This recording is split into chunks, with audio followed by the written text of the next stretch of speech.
Okay, so I kind of derped. I forgot to record the sound while I did this party management thing, and I don't feel like doing it over.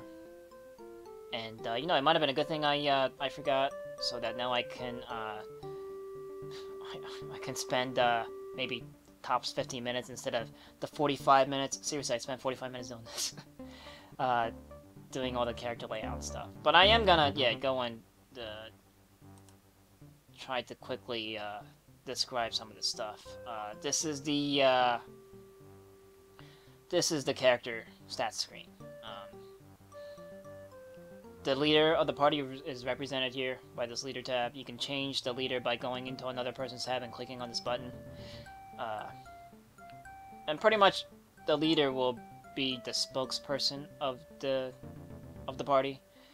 And you usually want your spokesperson to be the guy with the high charisma and the speak common skill, which is Tobias.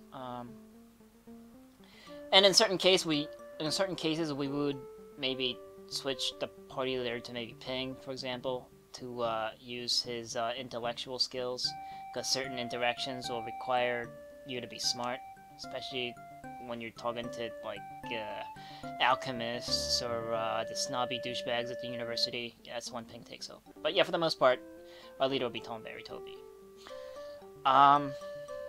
This is our starting equipment. We get some starting equipment. I think I said that your starting weapon is determined by your highest weapon skill, and in Toby's case, it's the missile devices.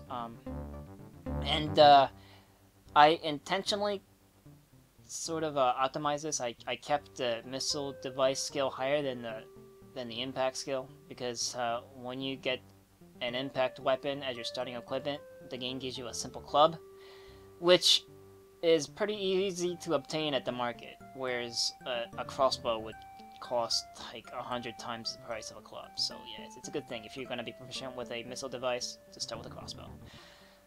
Alright. But unfortunately, Toby sold all of his arrows, and the only thing that he had left was the crossbow, so he didn't bring any bolts along.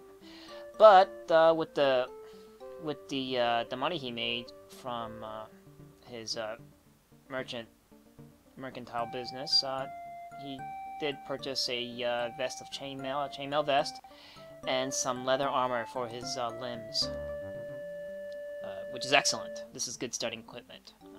And yeah, your equipment loadout is displayed here with the paper doll. The paper doll in this game looks awesome. I like this Robocop look of the chainmail. And then the load. This is your encumbrance limit. It is the sum of your endurance and strength. It's another reason why you want to keep your endurance and strength high, so you can wear more stuff. Currently, Toby is at light load. At light load, you don't get any penalties to agility, and weight would also penalizes you during combat in a couple different ways, which I'll probably explain in more detail as we fight things. But yeah, for the most part, you want to keep your high weight limit, so you don't get docked. Your agility docked. I think at normal load you get like a 1/3 penalty, and then at heavy load you get like a 2/3 penalty. And when you're overloaded, your agility becomes 1. It's another reason why you don't really want to invest too many points in agility, because you need to wear armor in this game. It is paramount that you protect yourself with some decent armor. Being agile won't save you from a scything battle axe, let me tell you. It won't. You'll just lose an armor too. Okay, so that's Toby. Now Inferno is slightly more interesting. He starts out with some amazingly awesome armor, because he is a knight. Yeah, your starting armor is determined by the last occupation you picked when you were creating your character. So Toby, as a traveling merchant, was able to start with some chainmail. Now, Inferno on the other hand, since he is a knight of Canada, he gets to wear some elite brigandine and chainmail. It's very awesome. These two pieces of armor, extremely expensive. So it's one reason to want to get to a knight occupation as your last occupation for the starting equipment. Because he is most proficient in edge weapons, he starts with a dinky short sword. But short swords are actually decent weapons in this game. It's not a bad thing to have a small sword. Size isn't everything. But yeah, wearing all metal armor is heavy, and it's represented here. He is at normal load, but normal load is not too bad for bringing in a chainmail. Okay, so yeah, Inferno is a paladin, and he does start out with some knowledge in saints, and I was amazingly surprised that I started with Saint Edward the Confessor. And yeah, by clicking on the saint itself, the hell was that? By clicking on the saint itself, you go into the saint description screen. So yeah, Saint Edward the Confessor is a king of England. Before William, he founded Westminster Abbey. When invoked, he ensures that all party members have a virtue of at least 20, but at great cost in wealth. This is like a super yes. Like, you clench a fist and go yes when you get Saint Edward to start. I was actually expecting to go and search for Saint Edward throughout the Let's Play, only to like not find him to the very end. But yeah, invoking him will automatically make all of your party members have 20 virtue. You don't know how awesome that is. At a great cost in wealth, but you know it doesn't matter when you start with Saint Edward because you don't have any money to begin with. So yeah, this is a super plus, and I can invoke him immediately. Your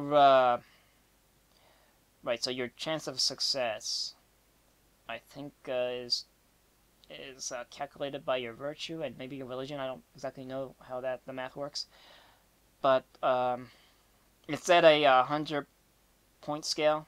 So 24 success pretty much means 24%, and you can invest more divine favor, which is here. Every character has 99 divine favor. This is your MP bar, and you can put more points to increase your chances of invoking him.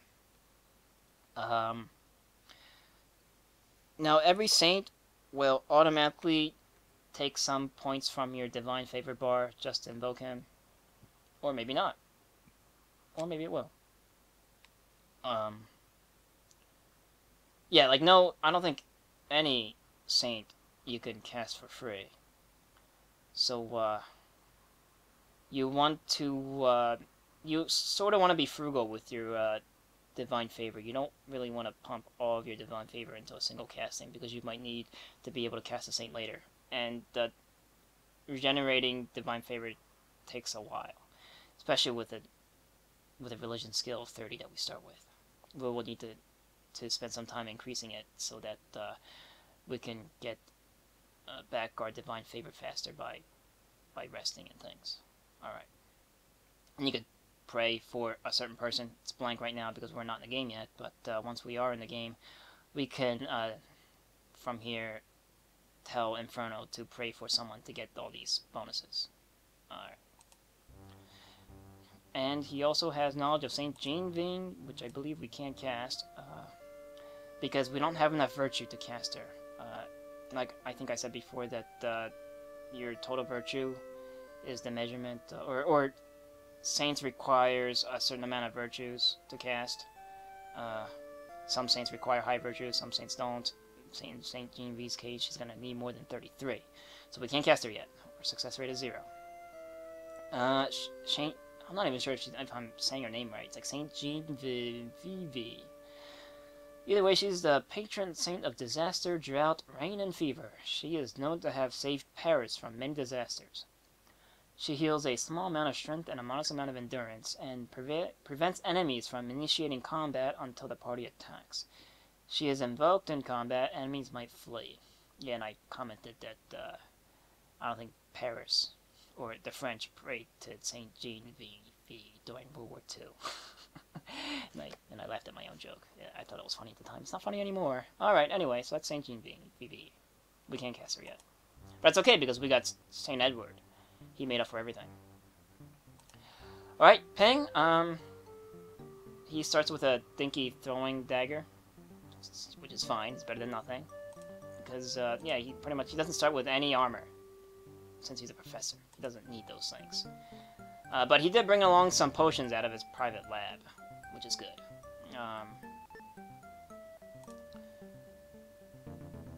The potions that he starts with are the formulas, are the potions of the formulas that he knows of. And this is the formula tab. We can go and read up on what these potions do. Like, for example, Solomon's Eye Burn is a vial of blinding powder. Skills of the person hit are greatly reduced. The mystical number is like a difficulty on how to make. I think the higher the difficulty, the harder it is to make the potion. And these are the reagents we'll need in order to make them. We don't have any right now.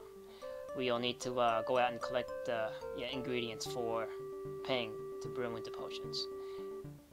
Yeah, so this is kind of like our spell book in a sense. Neat. All right, we won't really be doing much alchemy for a while until we get some cash to pay for the ingredients that he'll need to brew potions. All right, so that's that. Next up, Axiana. Axiana, being a professional soldier, also starts out with some chainmail and some studded leather, so she is one up Tobias. And again, like Tobias, I kept her bow skill higher than the spear skill, because spears are pretty cheap at the market, bows aren't. I'd rather start with a bow than a spear, so there you go. But, yeah, she didn't bring any arrows. She ate at them. She has a like an arrow feather sticking out the side of her mouth. She got hungry. I don't know. Is there anything else to say about Axiana? I guess that's it.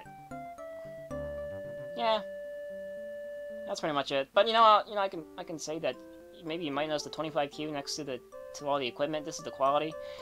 In this game, there aren't really any magic equipment.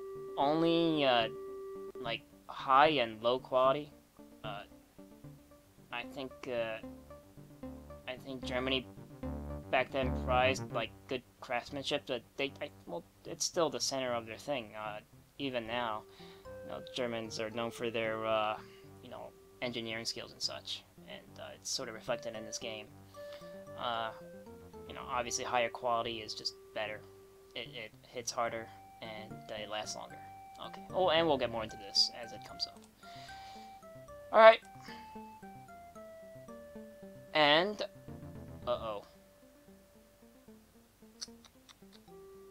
I was gonna explain that little avatar you saw in the corner before we got into this. With the select character image, you can select an avatar for your character. There's 4 to choose, 1 for each character in the party, and you can choose a whole bunch of colors, mix and match to get the color you want. Axiana had green hair. I thought the green kind of looked cool, since she's a ranger.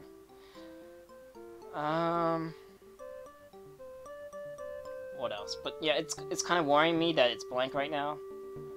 I hope she doesn't come out as an invisible person. Yeah, I hope not. We'll find out. I might do a test recording after this to make sure that it came out okay. Anyway, and then we have these little shields here. This is our heraldry. Heraldry. I don't know how to pronounce that word, but it's our heraldic symbol. Man, I probably butchered the pronunciation. I chose them for our characters. Tobias got this key-looking thing, to represent his artificing family. Inferno, he's got this thing. It kind of looks like the Canadian flag. It's just missing the maple leaf, so I picked that. Ping's got the heart. He's the master of human anatomy, and the center of human anatomy is the heart. So there you go. And Axiana's got this dinosaur-looking thing that's shooting chest lasers. She drew it herself. Okay, so that's that, and we're done here. And then now I'm gonna pause to make sure that I actually recorded sound this time, and then we're gonna begin the adventure. Finally. Okay. I think I missed on a couple of things that I could have talked about during the explanation, but most of them I can go over later once I get to it. But there is one thing that I did miss that I do want to explain now, and that is the blue and green bar here. I already talked about the yellow, that's the Divine Favor, but these two bars are very important. They represent your endurance and your strength, blue and green. And they essentially serve as hit points, your life bar in this game. The endurance is kind of similar to like the fatigue bar in the Elder Scrolls series. You'll lose the blue bar, the endurance, as you fight it out with the bad guys. Once endurance reaches 0, you pass out. You're KO'd. Kind of like when you're beat to death with unarmed attacks in Morrowind. That's what happens. Although you don't get back up, you just stay down for the remainder of the fight. And then that is why you want these numbers to be high, because you don't want to go down. If one person goes down, it's a domino effect. Seriously, it's a bad scenario. But yeah, you gradually lose endurance as you try to shrug off blows and yeah, take like bruising damage of sorts. Now, strength though is a whole nother story. Strength sort of represents your physical constitution, your fortitude. You lose strength as you take like real physical wounds. Losing strength pretty much means like you took like a stab wound, or you got a broken arm, or a broken fractured rib cage or something. That's represented here in the strength. When you lose strength, something bad really happened to you. And endurance recovers very quickly. You know, like a good night's rest will refill your endurance bar. But strength takes a very long time to heal, and that is one of the reasons. Well, that is the main reason why I wanted Pink to have 30 heal. Having lower than 30 will not do anything. You recover 1 strength point per day of rest, and imagine losing, like 30 strength. It'll take you a whole month to get back to full capacity. Yeah, that is a very long time. That is why you want 30, so you can get 2 back instead of 1. That's, double the speed. I'd rather take 15 days of bed rest than 30. So, yeah. And also, losing endurance and strength will be directly affecting the endurance and strength over here. So, you do want to make sure that your characters are in tip-top condition when they go out adventuring and doing quests and things. You don't want to be doing battle with enemies with a broken arm. You really don't. It'll affect your encumbrance and your load. And usually I'll be taking my low limit to the very limit, and having damaged strength will put me into overloaded, and you can't fight overloaded. So that is why, yeah, I wanted to make sure that these numbers are high. You want to make sure these numbers are high. It's if you're gonna ignore everything I said, but one thing, please don't ignore the fact that you want these numbers high. Okay, I think that's pretty much it. All right, and it's finally time to hit this begin the adventure button. It's so exciting. So let's do this. Go. Alright. You gather around a comfortable fire at the Gastos in the city of Goslar. Then we are agreed, asked Tobias. We will swear this pact of loyalty to achieve justice and glory for all? Everyone nods. You all swear a pact as blood brothers and sisters, to seek good and avoid evil, and to bring everlasting honor and glory to your names, and that is the object of the game. Alright. You look around at each other. Now that we have a goal, Tobias remarks wryly, how shall we achieve it? Let's visit the market and the guilds in search of better equipment and more training, suggests Inferno. I've also heard that the churches and monasteries may take on students. Once we find some teachers, we can just stay here and work at various things until the money runs low. Guess that is some, he's throwing in some experience from his abbot days running a monastery. Everyone nods. A wise plan, remarks Ping. But why not take action now? Thieves infest the back streets here at night, and we can gain repute, experience, and a bit of plunder by eliminating these Let us also listen to rumors and visit the market plots to learn about tasks the merchants may have for us. Ping is already eager to beat some skulls. Maybe he might find one of his students amongst the thugs infesting the streets at night. He can only hope. Alright. There is an unhappy look at Axiana's face. Don't we need fine armors and good weapons? Maybe the sale of 1 or 2 valuable items would give us the funds to help everyone here. I am loath to venture into the dangerous countryside without good equipment. And this is coming from her, experience as a professional soldier.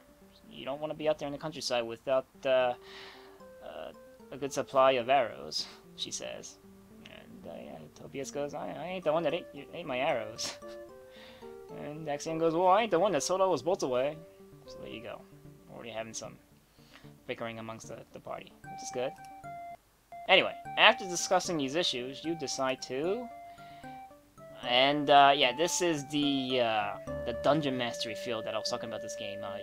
You go through, like, towns and buildings and things by picking an option from a list of things you can do. So from the inn here, we can decide to spend some time here in the guest stalls, the local inn, okay, or immediately leave the city of Goslar for the open country. We don't want to do that. Go out to the main street, or slide out the back to a side street. You know, why don't we look around the inn here? Alright. Here, you can enjoy the good food and pleasant conversation of the Gasthaus common room. How do you pronounce this word? However, staying over a month will lead to problems. Meanwhile, you decide to.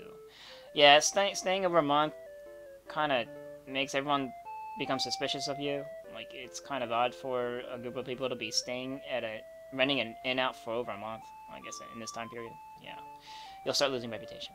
Okay, so we can decide to catch up on some local news and rumors, relax with a good meal, and get 8 hours of sleep for a I never knew how to pronounce these words. This is like the currency in this game. The currency in this game is authentic, sort of. They try to keep it like in the medieval period. So it's 1 probably groschen, and a pfennig, I think these things pronounced. I don't know. I used to just call them silvers and coppers back in the day. Anyway, take up residence to study, work, pray, and experiment, etc., etc., etc. Or visit the stables where you might buy or sell horses and mules. We don't have the money to do that. Store some items with the innkeeper. Reconsider the composition of our party. We can go back into the character creation screen through here, or exit onto the main street. We'll just head out into the main street. And looking down the main streets of Goslar, you set off toward a whole bunch of places. But I am going to save the game and pause again. And, yeah, actually officially begin the adventure in the next episode. So, yeah, I hope you enjoyed this 2 hours of character creation. But next time, we're actually going to go do stuff. I'm going to maybe explain more about the combat system. We're going to go fight some things. And then we'll explore this, the city of Goslar and find out what's in here. So, yeah, until next time, guys, this has been Let's Play Darklands with me, PolarDash. See you again next time.